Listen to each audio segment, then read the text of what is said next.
ओम नमः शिवाय। शिव महापुराण रुद्र संहिता पार्वती खंड अध्याय 24 शिवजीनी स्वीकृति।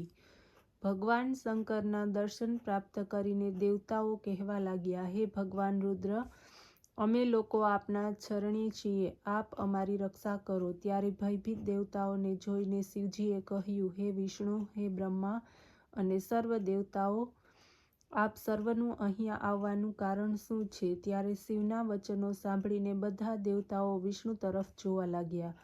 બ્રહ્માજી બોલ્યા, હે નારદ. ત્યારે વિષ્ણુ કહેવા લાગ્યા કે હે ભગવાન શંકર, તારકાસુરે અમને બધાને અત્યંત દુઃખી કર્યા છીએ.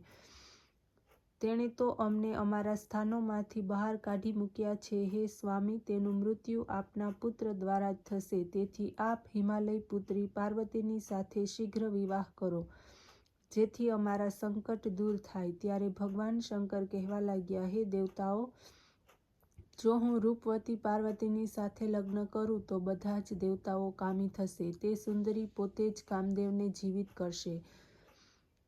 મેં પહેલા કામદેવને બધા જ કાર્યો માટે ભસ્મ કરી દીધો છે. હવે મને વિવાહ કરવાને માટે બાધ્ય ન કરો. આટલું કહીને ભગવાન શંકર ધ્યાનમાં ડૂબી ગયા, આત્મચિંતન કરવા લાગ્યા. શિવજીએ આ પ્રમાણે ધ્યાનવસ્થામાં જોઈને નંદીશ્વરને, વિષ્ણુ વગેરે બધા દેવતાઓને કહેવા લાગ્યા, હે નંદીશ્વર, અમે શું કરીએ? તેમને પ્રસન્ન કરવાનો ઉપાય બતાવો. નંદીશ્વરે કહ્યું, હે વિષ્ણુ વગેરે દેવતાઓ, ભગવાન શંકરની પ્રાર્થના કરો. તે તો ભક્ત વશ ભગવાન છે, જરૂર પ્રસન્ન થશે. આપ સર્વના મનોરથો પૂર્ણ થશે. નંદીશ્વર પાસેથી આટલું સાંભળીને બધા દેવતાઓ ભગવાન શિવની સ્તુતિ કરવા લાગ્યા. દીનતાથી પ્રાર્થના કરતા તે રુદન કરવા લાગ્યા. બ્રહ્માએ કહ્યું કે ત્યારે મેં અને વિષ્ણુએ બંને મળીને ભક્તિપૂર્વક શિવનું ધ્યાન અને પ્રાર્થના કરી. ત્યારે ભગવાન શંકરની સમાધિ છૂટી અમારા તરફ પ્રિય દ્રષ્ટિ કરતા કહેવા લાગ્યા, હે દેવતાઓ, તમે લોકો અહીંયા કેમ આવ્યા છો? વિષ્ણુ કહેવા લાગ્યા, આપ સર્વજ્ઞ છો, અંતર્યામી છો. અમે બધા આપને શરણે છીએ. હે સ્વામી, અમે આપને વિનંતી કરીએ છીએ કે આપ પાર્વતીની સાથે લગ્ન કરો, પુત્ર ઉત્પન્ન કરીને તારકાસુરના ત્રાસમાંથી અમને બચાવો, અમારું રક્ષણ કરો. પાર્વતી તો નારદના ઉપદેશથી આપને માટે જ કઠોર તપસ્યા કરે છે. તેના ઉપર કૃપા કરો. ભગવાન શંકર હસતા હસતા કહેવા લાગ્યા, હે દેવતાઓ, લગ્ન તો બંધન છે. આ જગતના અનેક પ્રકારના કુસંગ છે, તેમાં સ્ત્રી સંગ મુખ્ય છે. એનાથી વિષય વાસના વધે છે અને બંધનમાં પટકાય છે. હું પોતે ઈચ્છું છું કે આ બંધનમાં હું ન પડું, પરંતુ હું ભક્તોને આધીન છું. લોકોના હિતને માટે અયોગ્ય હોય તો પણ હું તે કાર્ય કરું છું. આ જ કારણથી હું આપ લોકોની વિનંતીને સ્વીકારીને તેને પૂર્ણ કરીશ. હે દેવતાઓ, તારકાસુર દ્વારા તમને જે દુઃખ પ્રાપ્ત છે તેના નિવારણના માટે મારી ઈચ્છા નથી, છતાં હું પાર્વતીની સાથે લગ્ન કરીશ. હવે તમે નિર્ભયતાપૂર્વક પોતાને સ્થાને જાઓ. હે નારદ. દેવતાઓને આમ કહીને ભગવાન શંકર મૌન થઈ ગયા. અધ્યાય 25 પાર્વતીની પરીક્ષા. બ્રહ્માએ કહ્યું કે હે નારદ, જ્યારે વિષ્ણુ વગેરે દેવતાઓ ચાલ્યા ગયા ત્યારે ભગવાન શંકરે પાર્વતીની પરીક્ષા કરવાને માટે વસિષ્ઠ વગેરે સપ્તર્ષિઓને સ્મરણ કરતા જ 7 ઋષિઓ સદાશિવની પાસે આવ્યા, પ્રણામ કર્યા, સ્તુતિસહ વિનયપૂર્વક બોલ્યા, હે અંતર્યામી મહાદેવ, અમે આપના દાસ છીએ, આજ્ઞા આપો. ભગવાન શંકરે હસતા હસતા આજ્ઞા આપી, હે સપ્ત ઋષિઓ, તમે ગૌરી શિખર નામના પર્વત ઉપર જાઓ. ત્યાં મારી પ્રાપ્તિને માટે પાર્વતી એકાગ્ર મનથી તપ કરે છે. ત્યાં અનેક પ્રકારના છલ કપટથી તેના પ્રેમની પરીક્ષા કરો. પછી સઘળો વૃત્તાંત મને જણાવો. આ પ્રમાણે ઋષિઓએ ગૌરી શિખર તરફ મોકલ્યા. ઋષિઓ પાર્વતી પાસે આવ્યા. ગિરિજાને પ્રણામ કરીને ફરીથી તે કહેવા લાગ્યા, હે પાર્વતીજી, આપ તો અતિ કઠિન તપસ્યા કરી રહ્યા છો. આવા તપનું શું કારણ? આટલું સાંભળીને પાર્વતીએ કહ્યું, હે શ્રેષ્ઠ મુનિઓ, હું તો નારદજીની આજ્ઞાથી ભગવાન શંકરને મારા પતિ તરીકે મેળવવા તપ કરી રહી છું. તે જ મારા દેવતા છે, તે જ મારા કામના પૂરી કરશે, તેવો મારો દ્રઢ વિશ્વાસ છે. આવું કહેતા 7 ઋષિઓ હસી પડ્યા. શિવના ગિરિજાનો અસાધારણ પ્રેમ જોતા અચલ વાણીથી તે કહેવા લાગ્યા, હે પાર્વતી, તમને કપટી નારદના ચરિત્રની શું જાણ?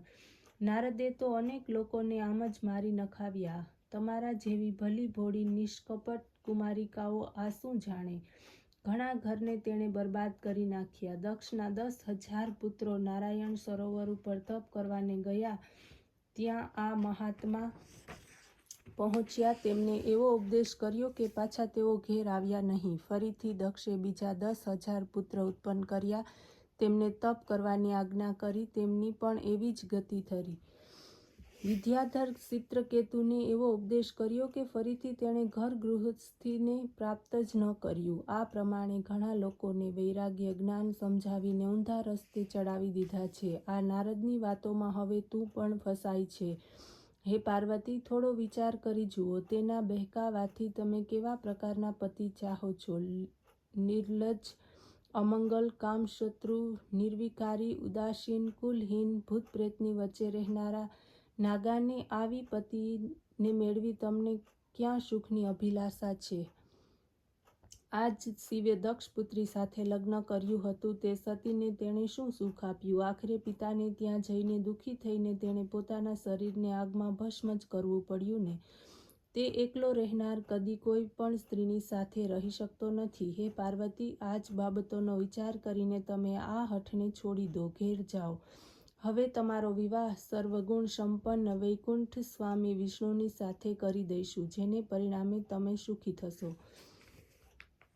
બ્રહ્માજી બોલ્યા કે હે નારદ, આ પ્રમાણે ઋષિઓના વચનો સાંભળીને હસતી પાર્વતી બોલી, હે મુનિઓ, આપ જે કંઈ કહો છો તે સાચું છે, પરંતુ હું મારા દ્રઢ વિશ્વાસનો ત્યાગ કરી શકું તેમ નથી. પર્વતપુત્રી હોવાને કારણે હું તપથી ગભરાતી નથી. દેવર્ષિ નારદે તો મારું પરમ હિત કર્યું. તે મારા પર પરમ પૂજ્ય ગુરુદેવ છે. તેને હું કેવી રીતે ત્યાગી શકું? હે મુનિઓ, આપ વિષ્ણુને ગુણવાન અને શિવને ગુણ રહિત કહો છો, પરંતુ શિવ તો ભક્તોને માટે અવતાર ધારણ કરે છે. દુનિયાની પ્રભુતાની જોવાની તેમની ઈચ્છા નથી. તે તો સ્વયં બ્રહ્મ છે, વિકાર રહિત છે. ભક્ત હેતુ વિકારને ધારણ કરનાર થાય છે. આ કારણથી તે શિવ અવધૂત સ્વરૂપે પરમ આનંદમાં મગ્ન થઈ પરમહંસની ગતિ ધારણ કરે છે. હે બ્રાહ્મણો, શિવ કદી ધર્મ કે જાતિ આદિનો વિચાર કરીને અનુગ્રહ કરતા નથી. કેવળ ગુરુના અનુગ્રહ વડે જ શિવ અનુગ્રહ કરે છે. તત્વ દ્રષ્ટિથી જોતા હું આ પ્રમાણે માનું છું. હે બ્રાહ્મણો, જો શંકર મારી સાથે વિવાહ કરશે નહીં તો હું સદા વિવાહથી રહિત રહીશ. સૂર્ય પૂર્વના બદલે પશ્ચિમમાં ઉગે, સુમેરુ પર્વત ચલાયમાન થાય, અગ્નિ શીતળ થાય, તો પણ હું મારા વિચારથી પાછી હટવાની નથી. આમ કહેતા પાર્વતી દ્રઢ નિશ્ચય જાળવી શિવનું સ્મરણ કરી મૌન થયા. ઋષિઓએ પણ આવા પ્રકારના ગિરિજાનો નિશ્ચય જાણી લીધો. જય શબ્દ બોલીને તેમને ઉત્તમ આશીષ આપી મુનિઓએ દેવીને પ્રસન્ન મનથી પ્રણામ કર્યા અને શિવના સ્થાને ગયા. ઓમ નમઃ શિવાય.